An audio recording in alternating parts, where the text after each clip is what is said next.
Hello and namaste friends, welcome back to our channel self education with us पर। आज की video में जो हमारा टॉपिक है वो है विश्व के प्रमुख पठार। आज के वीडियो में हम बात करेंगे विश्व में जितने भी पठार हैं उनके बारे में हम डिटेल वाइज पढ़ेंगे। तो बिना किसी देरी के आज का वीडियो स्टार्ट करते हैं। आई होप कि ये वीडियो भी आपके लिए काफ़ी हेल्पफुल रहेगा। फर्स्ट है ग्रीनलैंड का पठार। अंध महासागर के उत्तरी भाग में लगभग 21,75,600 वर्ग किलोमीटर क्षेत्र में हिम से ढका विशाल पठार है और इसे ग्रीनलैंड का पठार कहा जाता है। सेकंड है कोलंबिया का पठार। यह यूएसए के ऑरेगन, वॉशिंगटन व इडाहो राज्य के मध्य 4,62,500 वर्ग किलोमीटर क्षेत्र में विस्तृत रूप से फैला है। थर्ड है मैक्सिको का पठार। यह पठार पश्चिम सियरा मद्रे है और पूर्वी सियरा माद्रे पर्वत श्रेणियों के मध्य स्थित है। फोर्थ है तिब्बत का पठार। यह हिमालय के उत्तर एवं क्यूनलुन पर्वत के दक्षिण में 4,000 से 5,000 मीटर तक की ऊंचाई पर स्थित है। फिफ्थ है मंगोलिया का पठार। यह चीन के उत्तरी मध्य भाग में मंगोलिया गणराज्य में स्थित है। सिक्स्थ है ब्राजील का पठार। दक्षिणी अमेरिका के जो मध्य पूर्वी भाग है वहाँ पर ये पठार जो है त्रिभुजाकार में स्थित है। सेवेंथ है बोलीविया का पठार। यह पठार 800 किलोमीटर लंबा एवं 128 किलोमीटर चौड़ा है और इसकी जो औसत ऊंचाई है वो है 3,110 मीटर। यह बोलीविया की एंडीज पर्वतमाला क्षेत्र में विस्तृत रूप से फैला हुआ है। एट्थ है अलास्का का पठार। इसका निर्माण यूकन एवं उसके सहायक नदियों के द्वारा हुआ था और इसे यूकन का पठार भी कहा जाता है। कनाडा की ओर इसकी ऊंचाई जो है वो लगभग 900 मीटर की है। नाइन्थ है ग्रेट बेसिन का पठार। यह कोलंबिया पठार के दक्षिण में कोलोराडो के और कोलंबिया नदी के मध्य 5,25,000 वर्ग किलोमीटर में फैला हुआ है। टेंथ है कोलोराडो का पठार। यह ग्रेट बेसिन के दक्षिण में स्थित है तथा इसका विस्तार जो है वो यूटाह एवं एरिजोना राज्यों में पाया जाता है। 11th है दक्कन का पठार। यह पठार दक्षिण भारत में स्थित है और इसे तीनों ओर से पर्वत श्रेणियों ने घेरा हुआ है। इसके पूर्व में पूर्वी घाट, पश्चिम में पश्चिमी घाट और उत्तर में विंध्याचल एवं सतपुड़ा की श्रेणियां हैं। 12th है ईरान का पठार। इसे एशिया माइनर का पठार या ईरान का मध्यवर्ती पठार भी कहा जाता है। इसकी जो औसत ऊंचाई है वो 900 से 1,500 मीटर के बीच में स्थित है। 13th है अरब का पठार। यह दक्षिण पश्चिम एशिया में स्थित है और इसके पूर्व में फारस की खाड़ी, पश्चिम में लाल सागर एवं उत्तर पश्चिम में भूमध्य सागर स्थित है। दक्षिण में अरब सागर। 14th है अनातोलिया का पठार। यह टर्की के पेंटिक एवं टॉरस श्रेणियों के मध्य स्थित है और इसे टर्की का पठार भी कहा जाता है। इसकी औसत ऊंचाई जो है वो 800 मीटर की है। 15th है अबिसिनिया का पठार। यह पठार पूर्वी अफ्रीका के सोमालिया, इथियोपिया एवं जिबूती के क्षेत्र में विस्तृत रूप से फैला हुआ है। इन तीनों देशों को संयुक्त रूप से हॉर्न ऑफ अफ्रीका कहा जाता है। 16th है मेडागास्कर का पठार। मेडागास्कर द्वीप अफ्रीका के दक्षिण पूर्व हिंद महासागर में स्थित है और इस द्वीप के मध्यवर्ती भाग जो है वो पठारी है, जिसे मेडागास्कर या मालागासी का पठार भी कहा जाता है। 17th है ऑस्ट्रेलिया का पठार। ऑस्ट्रेलिया के पश्चिमी भाग में ऑस्ट्रेलिया का पठार स्थित है। इसकी सामान्य जो ऊंचाई है वो 180 से 600 मीटर के मध्य स्थित है और इस पठार का जो दक्षिणी भाग है वो मरुस्थलीय है। 18th है चियापास का पठार। यह दक्षिण मैक्सिको के प्रशांत महासागर तट से स्थित है और इसके उत्तर में तबास्को, दक्षिण पश्चिम में तेहुआ, निटेपेक की खाड़ी और पूर्व में ग्वाटेमाला एवं पश्चिम में ओस्का का वेराक्रूज स्थित है। 19th है मेसेटा का पठार। स्पेन में आइबेरियन प्रायद्वीप पर मेसेटा का पठार स्थित है और इस पठार की जो औसत ऊंचाई है वो है 610 मीटर की। 20th है इंडो चीन का पठार। यह दक्षिण एशिया के पूर्वी प्रायद्वीप पर स्थित है और इस भाग पर साल्विन, सिकांग, मिकांग, मेनाम आदि जो नदियां हैं वो प्रवाहित होती है।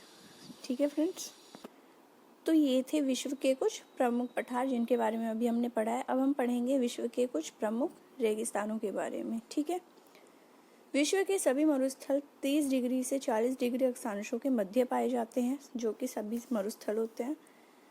30 से 40 डिग्री के बीच मरुस्थल होने का क्या कारण है? पृथ्वी पर 30 से 40 डिग्री उत्तरी एवं दक्षिणी अक्षांशों के मध्य उच्च वायु दाब वाला उपोष्ण जलवायु का क्षेत्र होता है, जहां हवाएं धरातल के नीचे की ओर उतरती हैं। नीचे उतरने वाली हवाएं वर्षा नहीं करती और फलस्वरूप क्या रीजन होता है कि इस क्षेत्र के भूभाग जो है वो सूखे ही रह जाते हैं, जिससे मरुस्थल का विकास होता है।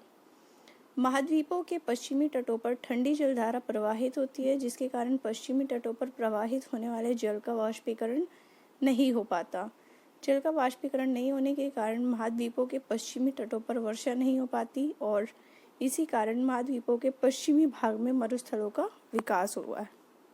साथ ही हमें यहाँ पे एक छोटा सा नोट दिया गया है। महाद्वीपों के पश्चिमी तटों पर हमेशा ठंडी जलधारा एवं महाद्वीपों के पूर्वी तटों पर गर्म जलधारा का प्रवाह होता है। अब जानते हैं कि मरुस्थल का वितरण और विशेषताएं, किस बेसिस पे इनका जो है डिवीजन हुआ है और क्या इनकी विशेषताएं हैं।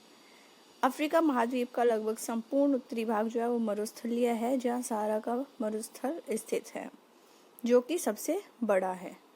सहारा विश्व का सबसे बड़ा उष्ण मरुस्थल है, जिसका क्षेत्रफल लगभग 8.54 लाख वर्ग किलोमीटर विस्तृत है। सहारा रेगिस्तान 11 देशों से घिरा है और ये देश कौन कौन से हैं?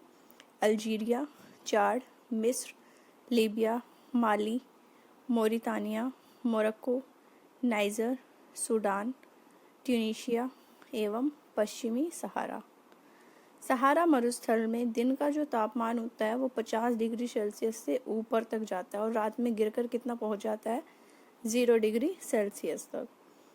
सहारा के अल्जीरिया जो क्षेत्र है, जो त्रिपोली लीबिया के दक्षिण भाग में स्थित है, यहाँ का सबसे अधिक तापमान 1922 में 57.7 डिग्री सेल्सियस दर्ज किया गया था। सहारा रेगिस्तान की वनस्पतियों में कैक्टस, खजूर के पेड़ एवं एकेशिया पाए जाते हैं।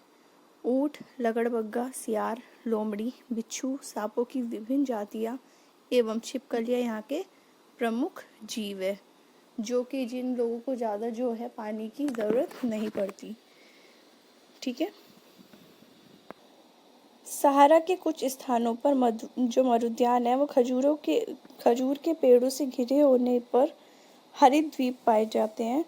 जब रेत को पवन उड़ाकर ले जाती है तो वहाँ गर्त बन जाती है, जहाँ गर्त में भूमिगत जल सतह पर आ जाती है, वही मरुद्यान बन जाते हैं। लोग इनके आसपास निवास करते हैं एवं खजूर के पेड़ तथा अन्य फसलें उगाते हैं। ठीक है, कभी कभी यह मरुद्यान असामान्य रूप से बड़ा भी हो सकता है। मोरक्को में टेफिलालेट मरुद्यान एक ऐसा ही मरुद्यान है जो 13,000 वर्ग किलोमीटर क्षेत्र में फैला हुआ है। बेदुइन एवं तुआरेग जलवासी जनजाति सहारा मरुस्थल में रहते हैं और ये लोग बकरी, भेड़, ऊंट और घोड़े जैसे पशुओं को पालते हैं। सहारा में मरुद्यान एवं मिस्र में नील घाटी लोगों को निवास में मदद करती है। ठीक है, यहाँ जल की उपलब्धता होने से लोग खजूर के जो पेड़ होते हैं उन्हें उगाते हैं और मिस्र में उगाए जाने वाले कपास जो है वो पूरे वर्ल्ड फेमस है। ठीक है, पूरे विश्व में प्रसिद्ध है। अल्जीरिया, लीबिया एवं मिस्र में खनिज जो है वो तेल मिलने के कारण सहारा रेगिस्तान में तेजी से डेवलपमेंट हो रहा है। सहारा मरुस्थल में 2 छोटे छोटे मरुस्थल और हैं। कौन कौन से? लीबिया का मरुस्थल और नूबियन का मरुस्थल। अफ्रीका महाद्वीप में दक्षिण में फर्स्ट कालाहारी मरुस्थल है और सेकंड है नामीब मरुस्थल। कालाहारी मरुस्थल का विस्तार 3 देशों बोत्सवाना, नामीबिया और दक्षिण अफ्रीका में है और नामीब मरुस्थल का कहाँ है? नामीबिया में। उत्तरी अमेरिका महाद्वीप के 2 मुख्य जो स्थल है मरुस्थल है वो है ग्रेट बेसिन का मरुस्थल और सोनोरन मरुस्थल। सोरेन जो मरुस्थल है उसका उत्तरी भाग जो है वो यूएसए में स्थित है, जबकि दक्षिणी भाग जो है वो मैक्सिको में स्थित है। दक्षिण अमेरिका महाद्वीप में भी दो प्रमुख मरुस्थल है। कौन कौन से? आटाकामा मरुस्थल और पेंटागोनिया मरुस्थल।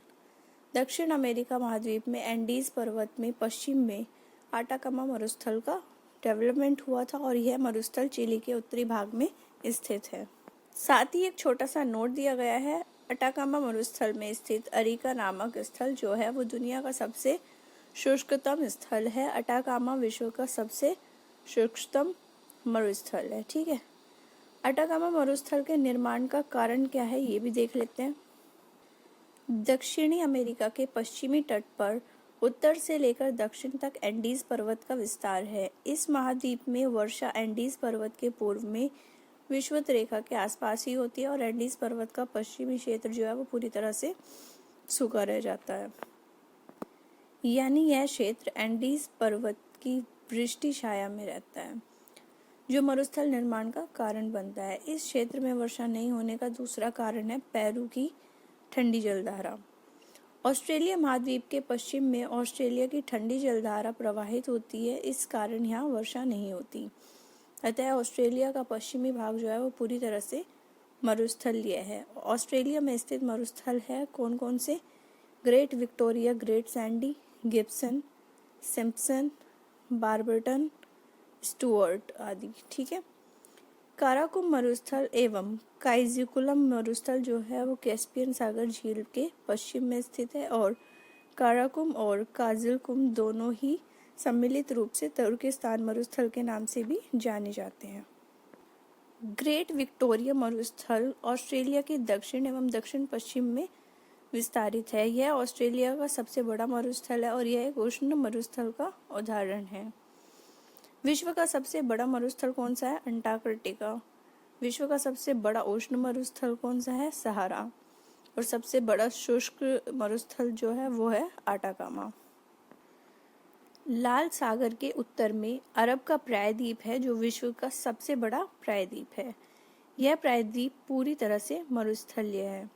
कैस्पियन सागर के दक्षिण ईरान में दस्ते लूट एवं दस्ते कबीर नामक मरुस्थल है। ठीक है, और एक इम्पोर्टेंट नोट है कि यूरोप एकमात्र ऐसा महाद्वीप है जिसमें कोई भी मरुस्थल नहीं है। ठीक है, तो आज के वीडियो में हमने पढ़ा है विश्व के प्रमुख पठार और विश्व के प्रमुख मरुस्थल के बारे में। आई होप कि ये वीडियो आपके लिए काफ़ी हेल्पफुल रहेगा। सो वीडियो को लाइक करना, ज़्यादा से ज़्यादा शेयर करना, चैनल को सब्सक्राइब करना मत भूलिएगा और बेल आइकन हिट कर दीजिएगा ताकि आपको नेक्स्ट वीडियो का नोटिफिकेशन सबसे पहले मिल सके। Thanks for watching.